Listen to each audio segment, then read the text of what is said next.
Hello everyone, welcome back to my channel. In today's video, I thought I would give you guys a little run through of what I have been buying second-hand over the last few months. So essentially throughout the COVID lockdown. So I must admit, at first I was a little bit dubious about purchasing anything second-hand just purely because of the sanitary element of things, but Vestiaire in particular had like an entire section on their site saying what they were doing in order to kind of not battle COVID, but to be COVID safe. And of course, once you order something, you can kind of quarantine it yourself as well. So that's essentially just what I did with my purchases.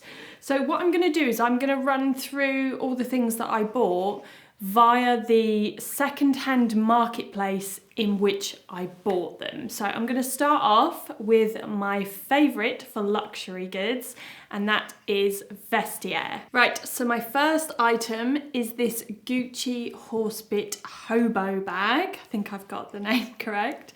And I had to do a bit of research on this to try and figure out which year it was first released. And it was around about 2004, 2005. Lots of you might recognise this bag as the Jessica Simpson bag because it is such a throwback. This is the bag that she essentially made famous. She had it in tan, she had it in black, and she had it in pink canvas with the GG print on it, like a fuchsia pink. And she wore all of those in the reality show that she had with her ex-husband Nick. And it was called Newlyweds, and I was obsessed with that show, literally obsessed. In fact, because I bought this bag as a bit of nostalgia, I've been going through like all of my streaming services trying to find somewhere I can watch Newlyweds, and I can't find anywhere. So if any of you know where in the UK I can watch Newlyweds aside from YouTube, then do let me know. So I decided to go for this one in the tan colour, and it's absolutely beautiful. I have padded it out rather thoroughly with dust bags and tissue and stuff inside so that it maintains its shape, but the bag itself, because there's so much leather and there's this huge horsebit detail on the top, which is pretty heavy, it does weigh quite a lot, which is probably one of the downsides. Now, I haven't used this very much purely because we have been in lockdown and I'm still trying to sort of ease my way into society, so I haven't really used a lot of bags, but when I do, I will do a thorough bag review on this one. So I can't remember off the top of my head how much this was on sale for, but I made an offer and I had my offer accepted, so I got this for £400. That is excluding the authentication fee and the shipping fee, which I can't remember how much they were off the top of my head, but it would have been no more than £30, I don't think. And yeah, the bag was in excellent condition. There's a few little sort of scuffs and scrapes, scratches here and there, mainly in the bottom sort of half and the corners. I'd imagine that's just from general wear and tear, but for a bag of this age, I was more than happy with £400 for the condition. Right, second item is in this little pouch.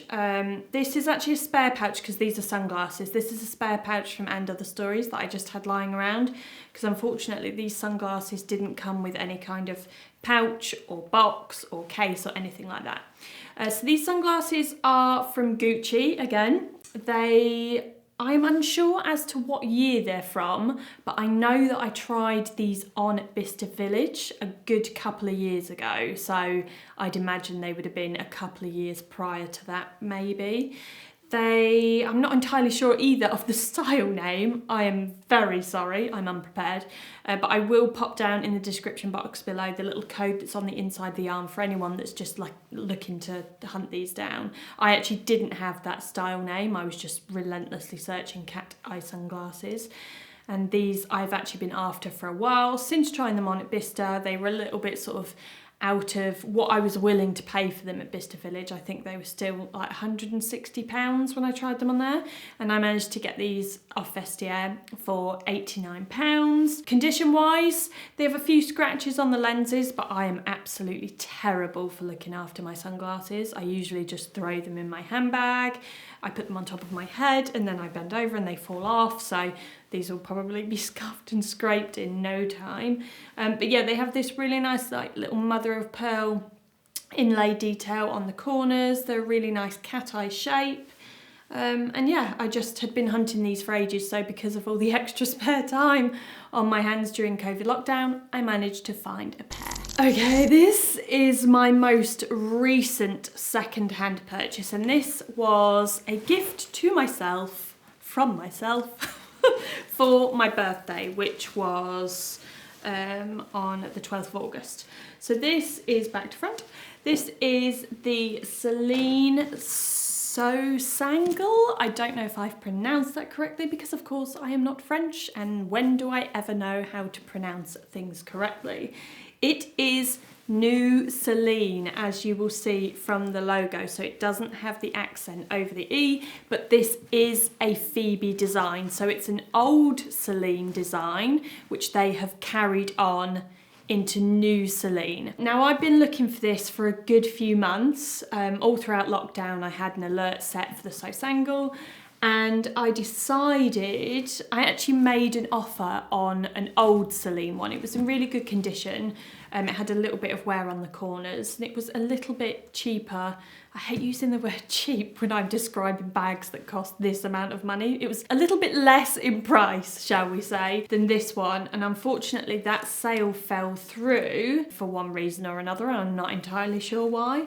But then I found this one and it was a little bit more, but because it's New Celine, I figured the bag itself would be newer, and it was barely used. There are absolutely no signs of wear on this at all. So I had a bit of back and forward actually with the seller, and I thought I was going to lose out on this. I was being a little bit stubborn and kind of wouldn't accept her offers because she was going like literally a couple of pounds under what she had it up for sale for, and I was being a bit cheeky and knocking like a few hundred off. In the end we settled on 1,250, missing out again authentication fees and shipping fees, which took it to just over 1,300, sorry. But I'm really happy with that because this bag retails for 1,700, so I have made a little bit of a saving there, and also it was just a really classic bag that I've wanted for such a long time. A birthday treat to myself, and for the condition it's in is practically brand new. So the only thing that I didn't get with this bag, I have all of the tags, all of the bits of paperwork that come with the bag. The only thing that I didn't get is obviously the big box, which if you buy it from in a Celine store, you can request the box if you want. So that's the only thing I didn't get, but to be honest I probably wouldn't even request a box anyway. But yeah, it's a beautiful bag. Similarly to the Gucci, I haven't had a great deal of wear out of this yet, mainly because I've only had it for about a week, and secondly because we haven't really gone out a lot, so I've used this about 3 times so far. So far so good, but as with the Gucci I will road test it some more so that I can give feedback to you guys of the pros and cons in a thorough review. Right, next purchase from Vestiaire is another pair of sunglasses. Some of you might recognise the case and so therefore know the brand. It is Les Specs, which is one of my preferred favourite sunglasses brands. Now these, I was a little bit confused about. These are called Unreal, and this is actually a new style, so how they ended up on Vestiaire, I have no idea. Someone must have literally purchased them and then perhaps thought, oh well I can't return them because of COVID and lockdown, and thought, oh well, you know, if they didn't like them I'll sell them on Vestiaire. But they are brown tortoiseshell, they have the round logo on the side. I kind of feel like they have a bit of a vintagey vibe, and then they have the sort of very 90s rectangular shaped lenses. They are immaculate, or at least they were immaculate. I've worn them and dropped them off my head several times. But I got these for just under £40. There was a little discount code, so I think I got them for like £37 something because there was a certain percentage off. Yeah, just a nice classic pair of sunglasses. I really like this shape and I love this brand. I think brand new these would cost around about £60 or £70-ish. So £37 something is not a bad deal if you ask me. And my final Vestiaire purchase, and these were actually my first purchase of anything throughout lockdown, that includes groceries. These were actually the first thing I bought when we were in lockdown. These are the by far Tania Mules, which I do already have in nude patent leather, and actually I bought those off Net-a-Porter over a year ago, and I absolutely love them. I love the style. The heel height is absolutely perfect. It gives you just enough height, but it's also really comfortable. I love the sort of very classic 90s style, the square toe, just these really elegant two simple straps on the front, and they have nice padding in the footbed as well. Now, having the black suede, I have realised that the suede are more comfortable. I know patent, it's kind of a given that patent is never going to be particularly comfortable in a shoe because it's quite stiff, but there is quite a big difference between the patent and these. The patent can start to rub a little bit after a couple of hours, but these are just so soft. So if anyone is looking at getting the Tania Mules, I would definitely opt for a suede version, or even potentially just leather but without the patent aspect, because it will make them a lot more comfortable. So these I have worn a couple of times. I actually got these brand new, so these were obviously second hand, but the seller hadn't ever worn them. They were brand new. They came with all the dust bags, they came with the box, all of that gubbins, and these would retail for £305, or they are currently £305 on sites like Net-a-Porter. But I got them for £136, and actually I don't even think I made an offer for these. I think they just popped up on Vestiaire and I just pressed buy now because I didn't want to miss out on them. Because I knew that I really liked the nude colour and I wanted to get black in whatever form I could. And yeah, I'm really happy I did, because they are just such a versatile shoe and also really classy. They're not sort of trend-led. Right, now I'm moving on to a different marketplace, and it is Asos Marketplace, where I bought 2 more pairs of vintage Levi's 501 cut-offs. So I got them in a dark blue wash and then this sort of acid black wash. I have never used Asos Marketplace before, so I wanted to give it a test out, and this is what I ended up getting. One is a waist 31, the other is a waist 32. Admittedly, I buy my Levi's not to sit high up on the waist. I like to pull them quite low on my hips so that they do fall a little bit longer, because unless you buy a pair of full length 501s and cut them yourself to the desired length, normally when you buy pre-cut 501s, they tend to be very short if you're going to wear them up by your sort of rib cage area. So yes, I buy these much bigger so that I can wear them lower slung on the hips. They are actually a little bit too big for me at the moment, just because I slimmed down a little bit over lockdown, wasn't eating as much, and of course KFC was closed for quite a long period of time. But they're both in typical, I would say, vintage condition. These ones actually, these dark ones came with the hems. You might be able to see a little bit where there's a bit of a crease, but they came with a turn up like this, and I just unpicked that because I didn't like that look. But one pair was £23, the other pair was £25. I can't remember which one was which. They both came from different sellers. They didn't smell or anything when they arrived, which is good. That's the kind of thing that I sort of look out for if I'm ordering secondhand things. Sometimes you can't really avoid the smell. One pair, and again, I can't remember which, I think it might have been this dark one, they took about 2 weeks to arrive, which I did think was quite long, because by that point, things were starting to open up. So we weren't in like full lockdown where nothing was open.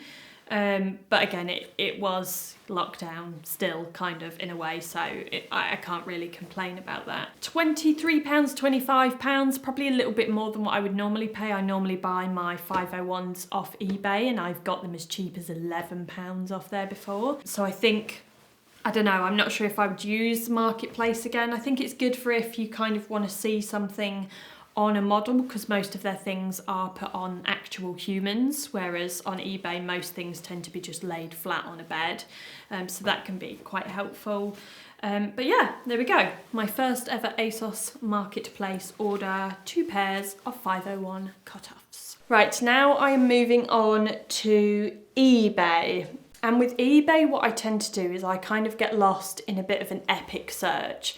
So sometimes when I buy things secondhand, you might find that I have lots of items, or a few, in this case I've got 3 items, all from the same brand, because essentially they've all come from the same search. So what I normally do is I will tap in a specific brand. So in this case, this blazer is by Massimo Dutti, and then I often refine the search by size, or I'll tap in another keyword or something along those lines. And then I will just get lost in hours worth of scrolling and looking through all the bits and bobs. A lot of the time I will also refine the search by the condition. So I like new without tags, new with tags, new with tags attached. I think there's several different options, but essentially I like them to be as new as possible, or really, really good condition at least, like worn once. That's the kind of thing that I look out for. So this is a Camel Blazer. It says here it's a Euro 40, so that would be a UK size 12. So I often look for size 10, 12, sometimes 14, depends what item I'm looking for. If I'm looking for jumpers or t-shirts or that kind of thing, then I'll look for like really oversized, so I'll look for a larger size. This is size 12. I love the fit.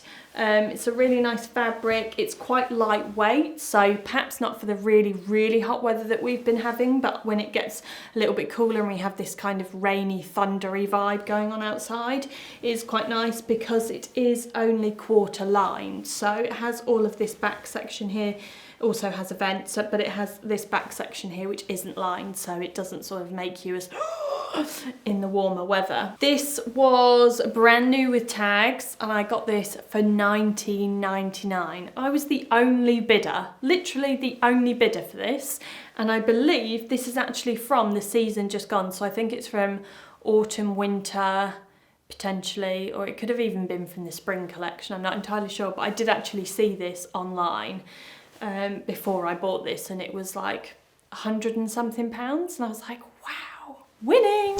Right, eBay purchase number 2 is another blazer, surprise, surprise. This one is actually a men's blazer. It's a men's size 36. I would normally look for a size 36 or 38 in blazers, sort of depending on the amount of oversizedness that I want. This is linen, and this was brand new with tags. I believe I posted this on my stories, and loads of you were like, oh my god, how did you manage to find that? Because the tags were still attached and the price said something like 130 odd euros. And yeah, it's just through a lot of scrolling and knowing what to type in and refining your search. So I did make a full video on like how I shop eBay. So I'll leave a link for that video in case you haven't seen it down in the description box. Just got some tips in there. But yeah, it's really beautiful. It's got this, it's like beige and cream, but it has this really nice sort of very micro houndstooth print, I want to say. Again, nice and lightweight, just like the other one, so it is more of like a spring summer blazer. Again, probably not for the really hot days, but for evenings and, you know, if you're going in and out of aircon, this is lovely. And finally, my last Massimo Dutti purchase. Again, like I said, I kind of just go on a bit of a brand hunt, end up finding loads of things in the same search, and then they all sort of arrive at the same time.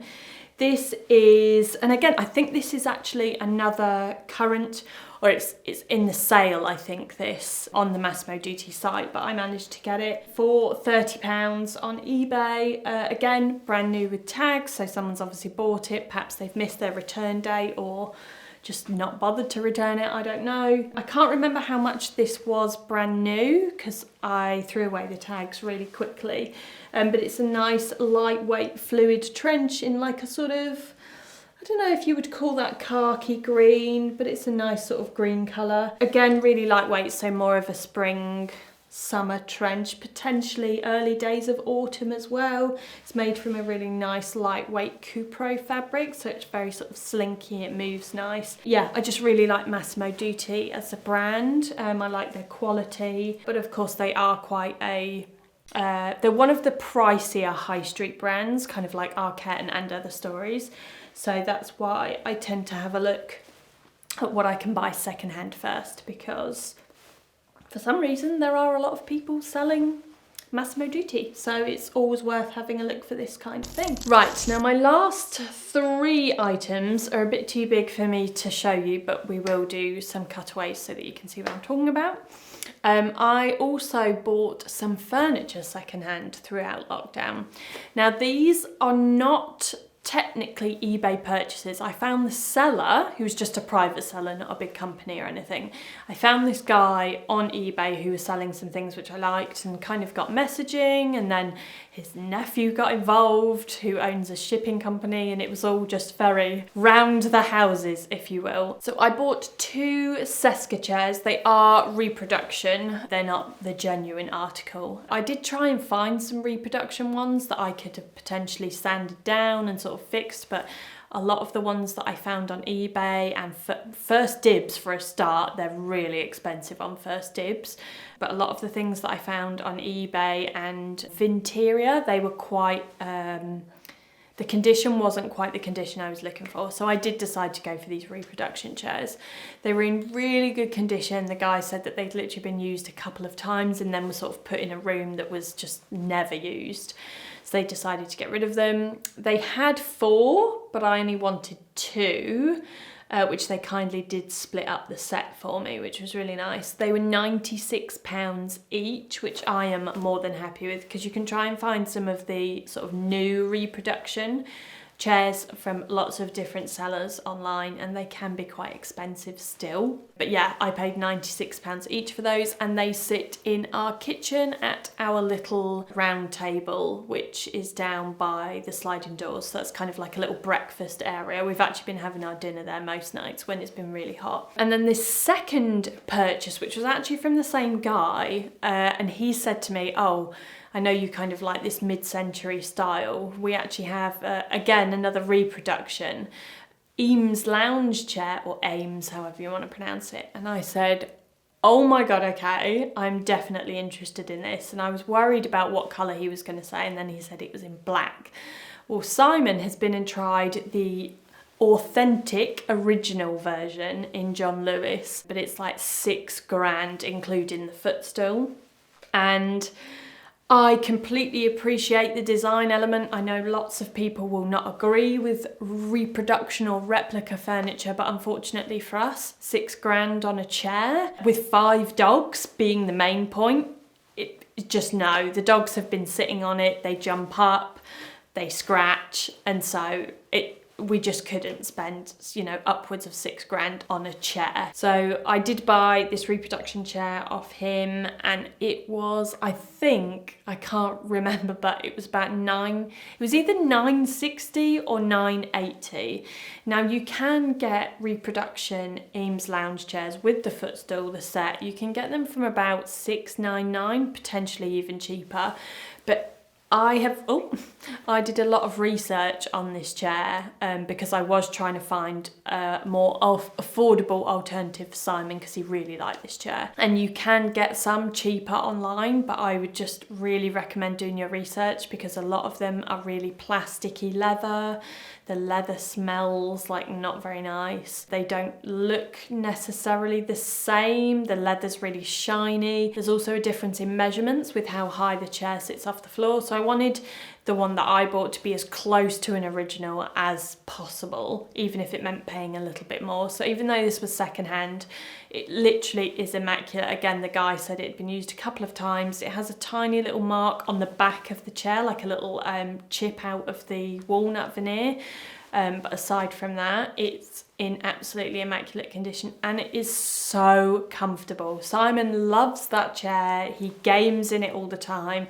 I often sit in it if he's not sat in it, and I will sit and read a book or listen to a podcast, and it is the most comfortable chair ever. I actually didn't like the chair to begin with, and then once it arrived and kind of got used to it being in the lounge, I soon fell in love with it, and of course the comfort factor. So yeah, I wanted to include that furniture as well, just to show that those are other secondhand items which I've also bought. And that concludes this video of secondhand purchases. If you guys have been buying anything secondhand, or if you've got any secondhand beauties, don't forget, if you're sharing them on socials, to use the hashtag secondhandbutgrand, because secondhand is grand. Thank you very much for watching, and I will see you next time. Bye!